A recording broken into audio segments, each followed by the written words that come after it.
किसान और जादुई सेब का पेड़। एक गांव में रामू नाम का एक गरीब किसान रहता था। उसकी जमीन बंजर हो चुकी थी। साल भर मेहनत के बाद भी उसके खेत कुछ नहीं उगाते थे। एक दिन थका हारा रामू जंगल के किनारे बैठा रो रहा था। तभी अचानक एक रोशनी चमकती है और एक बुद्धि औरत उसके सामने आती है। उसने कहा, रामू बेटा, रो मत। यह ले, ये एक जादुई बीज है। इससे अपने खेत के बीच में बोयाना।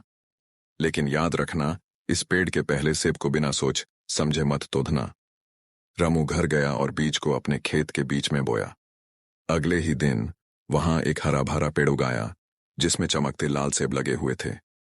पूरा गांव देखने आया। सब हैरान थे कि रामू के बंजर खेत में इतना बड़ा पेड़ कैसे उग गया। लेकिन रामू को बुद्धि औरत की बात याद थी। उसने पहले सेब को नहीं तोड़ा। एक रात जब रामू भूखा था और घर में कुछ भी नहीं था, उसने पहले सेब को तोड़ा। जैसे ही उसने सेब का एक टुकड़ा काटा, उसके सामने सोना बरसने लगा। रामू ने देखा कि हर बार जब वो एक टुकड़ा खाता, थोड़ा सोना गिरता।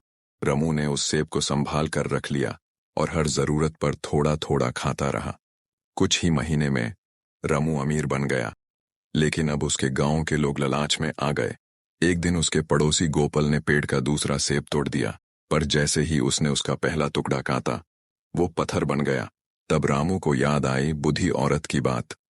सिर्फ वही पहला सेब जादुई है, बाकी सब सिर्फ धोखा है। रामू ने सबको समझाया कि लालच कभी भी अच्छा फल नहीं देता। उसने बचा हुआ सेब गांव के स्कूल में डोनेट कर दिया, जिससे सोना बिकर स्कूल बना।